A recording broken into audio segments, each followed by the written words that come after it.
Hello everyone. So let us solve one more problem on earthquake resistance structure analysis by using static method, that is equivalent to lateral force method. So here is the problem. Here all the data is given. You can pause the video and write down the problem, that is all the data which is given in the question here. So it's here all the data is given, so we don't have to assume anything. The major difference between the previous problem and this problem is that in the previous problem the total weights were given, total loads were given. Here the dimensions for beams, columns, slab and walls are given. For walls are given, so we need to calculate the weights for each floors individually, and remaining all procedure is same. So right now I will draw this sketch here. It's a 4-story building like this.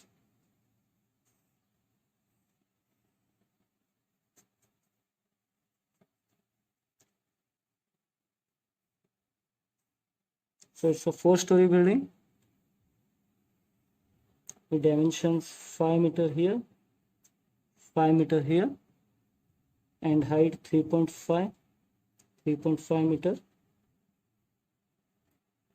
3.5 meter, 3.5 meter. Its plan is also given in the question.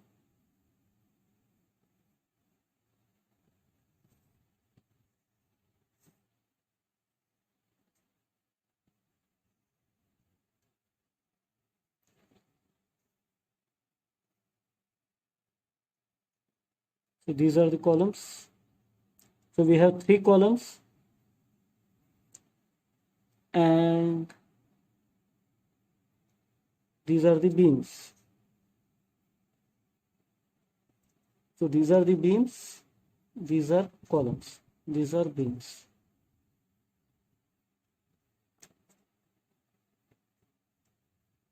Here there are no beams. It is 5 meter, it is 5 meter, this is 2.5 meter, this is 2.5 meter. So the total plan area is 5 meters by 10 meter. So the only difference here is the weights are not given, so we need to calculate the weights separately. So it's a seismic zone 4 building, that means Z is 4, number of stories are 4, infill wall thicknesses are given, imposed load is given, materials to be considered are given, size of columns, beam, slab is given, and type of soil is rock. So let us calculate the loads. By using this problem, we are solving it by static analysis.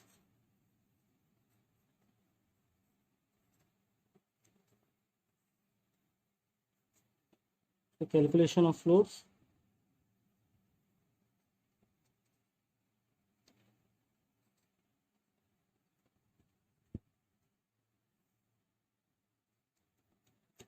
First, for the roof, this is roof.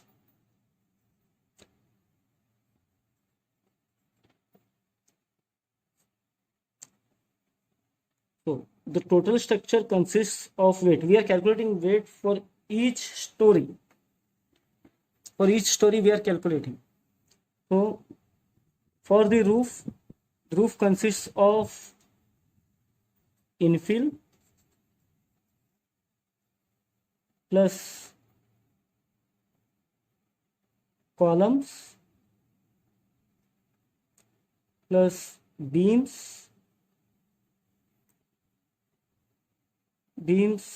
in longitudinal and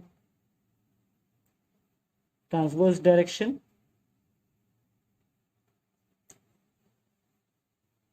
so it consists of walls, columns, beams, slab and live load. we need to calculate. So here, when we are talking about wall, in the question they have mentioned there are two type of walls. One is walls in longitudinal direction and walls in transverse direction. So for longitudinal walls, the thickness is given 250 mm, that is 0.25. We need to calculate the dead load, that is volume into density. So 0.25 into 10, 0.25 is the thickness, 10 is the length, into height. Height for the roof is the effect of earthquake forces. When we are considering each story will have this roof, for roof the effect will be half. For second floor it will be half at the top, half at the top and half at the bottom. For this roof, half at the top, half at the bottom. And similarly for the ground floor, half at the top and half at the bottom, half at the bottom. So for the roof, height will be 3.5 divided by 2. For the other floors, it will be 3.5 divided by 2 plus 3.5 divided by 2. So total it will be 3.5. So now for the roof, it is 3.5 divided by 2.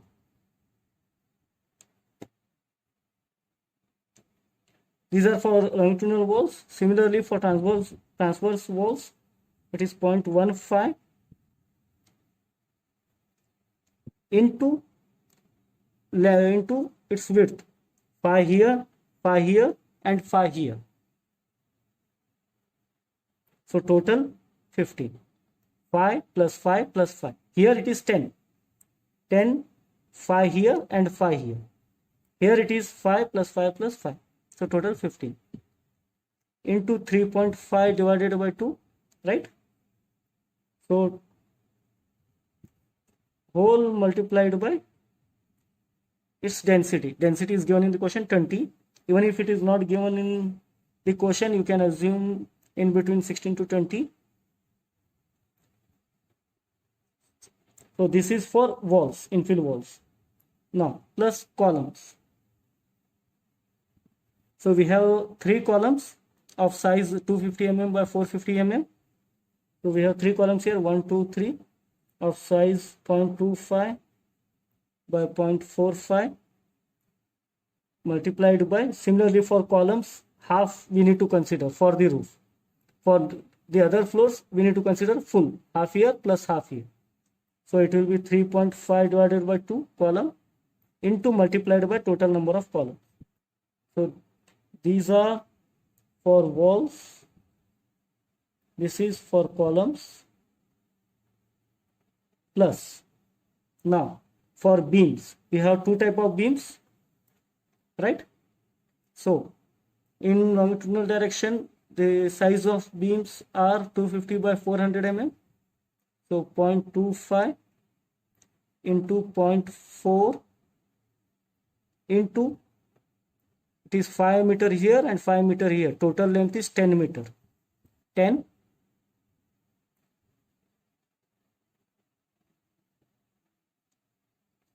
right?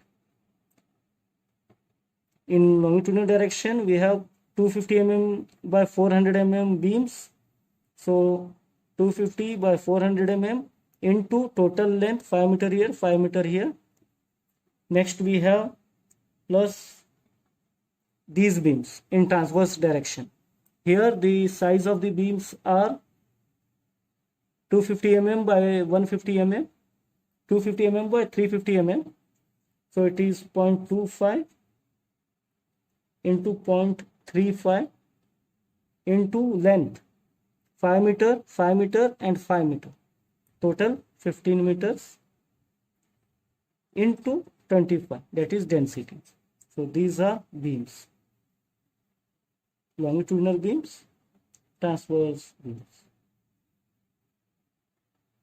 Plus, so walls are over, columns are over, beams are over. Next is slab. slab is 100 mm thick, right? I will write it down here. Slab is 0.1 into total slab will be across all the floor. So it will, the floor area will be 5 meters by 10 meter. So 5 into 10 into 25. 25 is the density. Plus. Now plus we have live load. Now this is very important.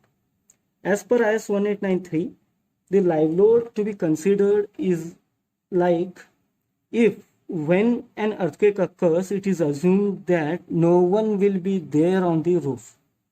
So live load is considered as 0.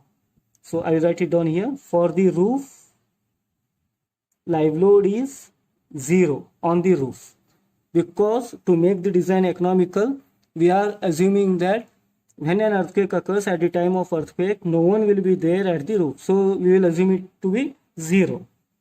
For the next floors, that is for the ground story and for the other floors, if the live load is greater than 3 kilonewton per meter square, if the live load is greater than 3 kilonewton per meter square, live load in the design, in the earthquake analysis, we need to consider only 50% of that. That is, we are assuming that 50% of live load will move away. And if live load is less than 3 kilonewton per meter square, we need to assume it as 25%. So live load on the roof will be 0 at the top floor. In the next floors, if it is greater than 3 kilonewton per meter square, we need to consider only half of that, that is 50%. If it is less than 3 kilonewton, we need to consider only quarter of that, that is only 25%. So this will be, live load will be 0. So this is slab and this is live load. So total it is 630, sorry, so it is total 363.8 kilonewton on the roof. So this I will write it as W4. Now similarly for third, second and first floor, we need to calculate the load. That is infill plus columns plus beams in both directions plus slab plus live load.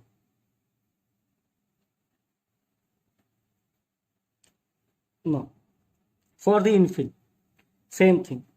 It is 250 mm thick wall, so 0.25 in longitudinal direction into length is in this direction it is 10 meter. So I will write down 10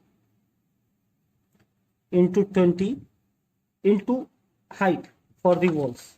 For the wall here, the height will be 3.5 divided by 2 at the top and 3.5 divided by 2 at the bottom. So total is 3.5.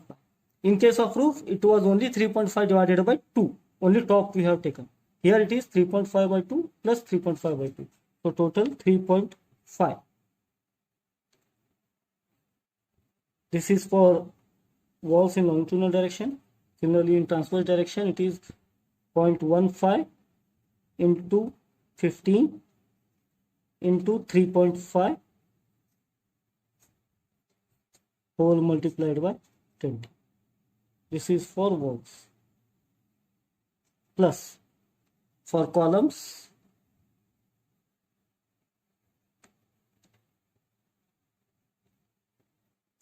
columns are 0.25 by 0.45 into height. Again we need to consider half at top and half at bottom into 25 into total number of columns are 3. So these are columns. Beams will remain same as we have calculated earlier. It will be 0.25 into 10 into 0.4 plus 0.25 into 15 into 0.35 into 25, that is beams. Slab will also remain same, no change for slab. 0.1 into 5 into 10 into 25. This is slab plus live load. Now in this case, in the question they have mentioned the live load as 3 kilonewton. Sorry, it is given as 3.5 kilonewton. Live load in the question is given 3.5 kilonewton, which is greater than 3 kilonewton per meter square. So we need to consider only 50% of that. We need to consider only 50% of that. It is 3.5 kilonewton per meter square throughout the floor. So it is throughout the floor. So it is 3.5 by 2. That is 50% we need to consider. We need to consider it as 50%. I will write it down here, 50%, because it is more than 3.5. If it is less than 3, you need to consider only 25%. So that will be divided by 4 into, it is throughout the floor, so multiplied by area. So 5 into 10, right? So we will get the load in kilonewton. So this comes around 632.43 kilonewton.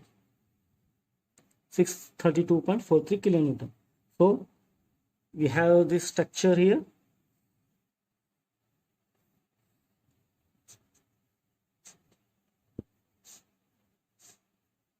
Like this. So here W1 is given. The weight is 363.8 kilonewton. Here it is W2, 632.4, W3, sorry, it is W4, W3, this one W2, 632.4, and W1, 632.4 kilonewton. And height are 3.5 meter, 3.5, 3.5, 3.5. So now this problem is same. From now on, this problem is same as that of previous problem. The next step will be to find the natural period.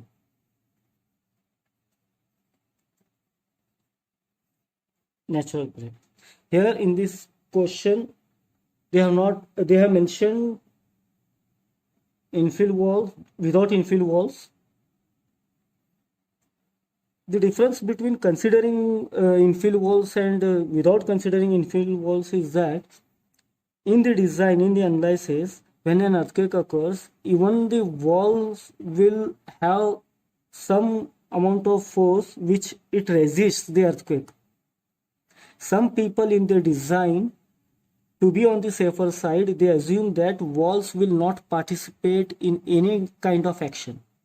In that case, that means we are designing it as without considering infill wall.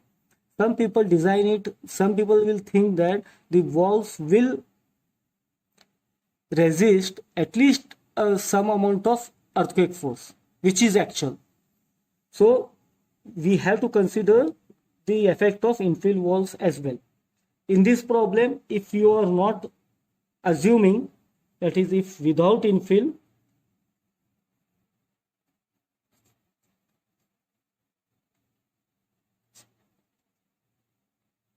TA will be 0.075 H raised to 0.75.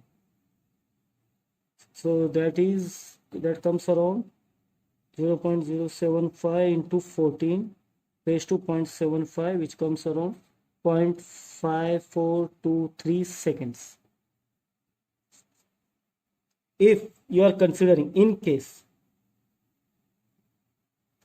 infill considered,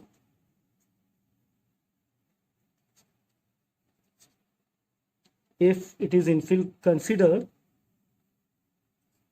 TA natural period is given by 0.09 H divided by d raised to 0.5. d raised to 0.5. In the question, sometimes they will mention whether to consider infill or whether not to consider infill. Here, h is the height of the building, d is the length or width of the building. Like for example, for in this problem, d here is, in x direction it is 10 meter, in y direction it is 5 meter. So in x direction, I will write down test dx.